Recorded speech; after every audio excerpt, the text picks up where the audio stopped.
Okay, guys, so welcome back. So now that you guys know what all these panels do, what the color panel does, how to swap in between HSB and CMYK, we've learned just how to fill basic shapes and how to change the color of those shapes and how to change the color of our strokes if we wanted to. Now we're going to get into making gradients in color. So I'm going to pull over another example here of a rectangle. And if you guys remember from our past, we've been using our gradient tool down here. And you can do that by selecting that gradient right there, and that gives us our just default linear gradient that I'm using right here. And this is going from white to black right here. All right, well, what I want to do now is start implementing color in our gradients. So let's say we're going to have a red color, and that's going to be our base color. Well, I know we have a gradient here, and you can see that designated on this slider right here. Well, if we take and select this black side of this circle right here, and then go over and click this red.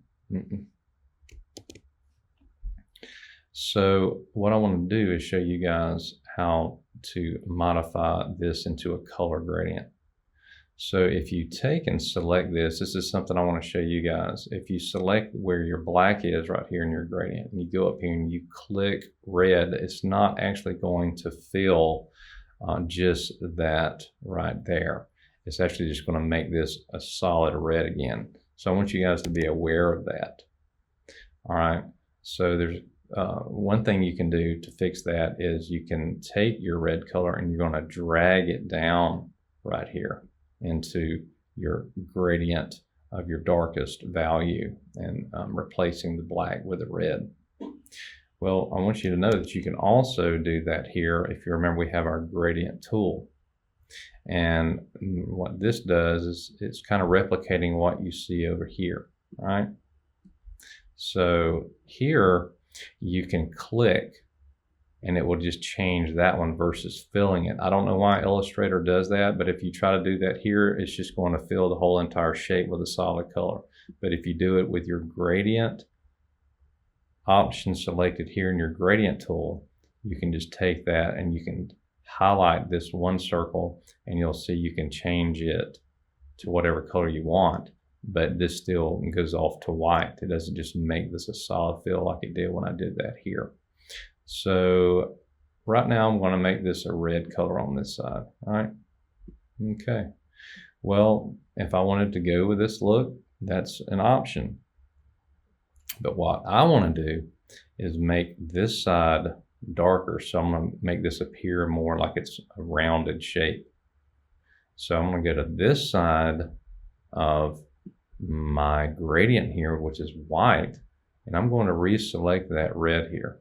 And now, okay, well, it looks like we just got a red box here with no gradient. Well, that's where our sliders come into play again.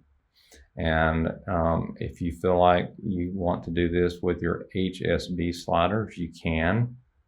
And that's going to make this simpler for some of you, where you bring saturation and brightness or value down. So if I want to make this side of the gradient darker, I would make sure that I have my circle selected here. And then when I start dragging this down, you'll see it starts getting darker and darker. And you start forming a gradient that goes from a dark red to a brighter red. And you can envision this being an apple, for say, like an apple color that would roll off, and that would probably be better represented in a circle. But since I'm talking about that, let's make a sphere.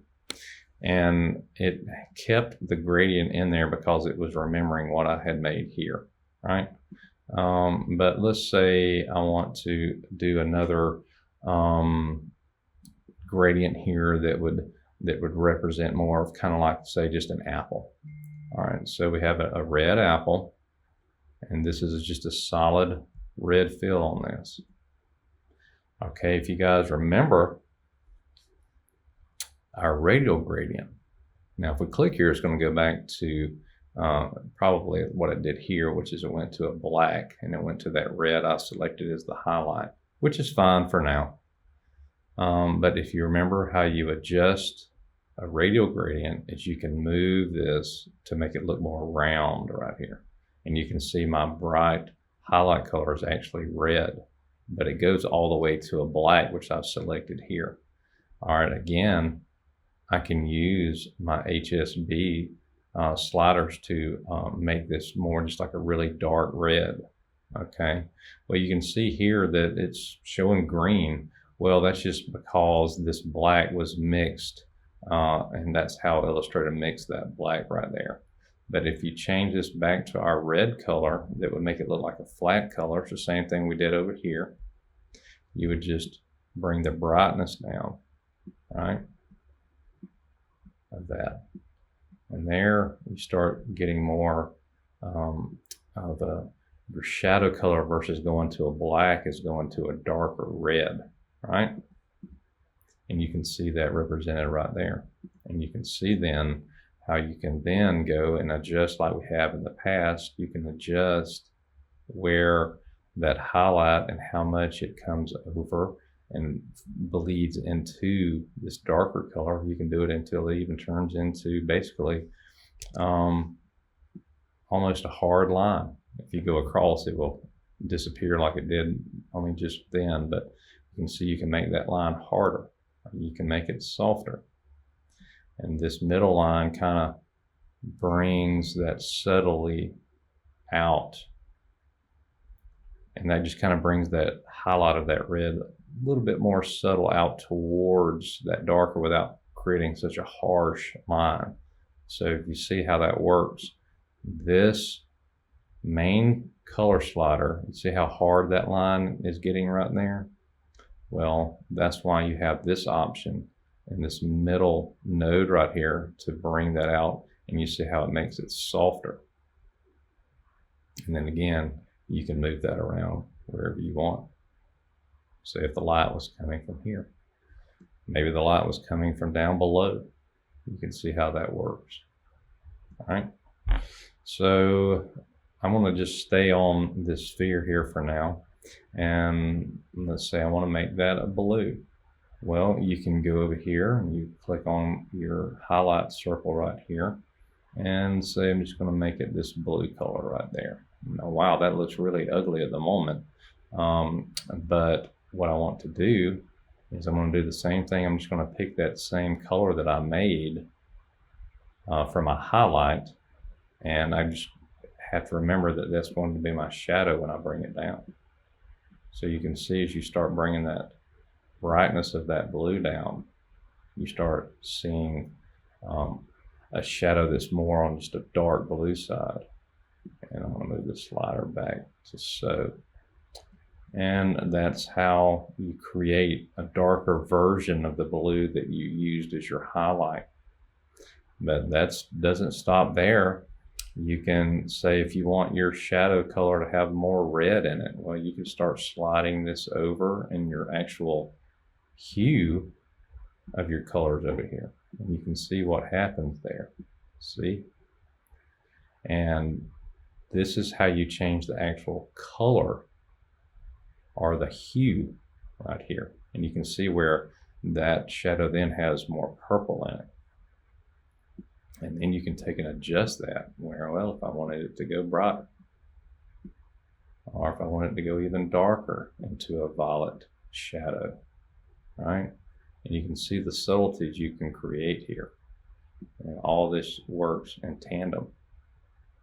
So there you can see where I've created a ball that has a blue highlight, but then I changed it where the actual gradient of the shadow went into more like a violet range. So that is just a brief overview of how you create gradients using color. You can also do that with a free-form gradient, and I'll do this really fast. I'm just going to make another rectangle over here. Again, it's remembering what I did here in my sphere. but I'm just going to just fill this with any color right now. Let's just make it green right here. All right, so if you remember, we have our freeform gradient right here. And again, that puts nodes where colors can be placed. Now that was a default, when I selected that, that was a default gradient to put on there, freeform gradient. And so you can shift those around, right? Let's say I wanted this to be more of an orangey color. Well, I can take and select that one, and I can just pick right here and change that area to any color that I want. So I made that one more of a magenta color. And you can see how you can use this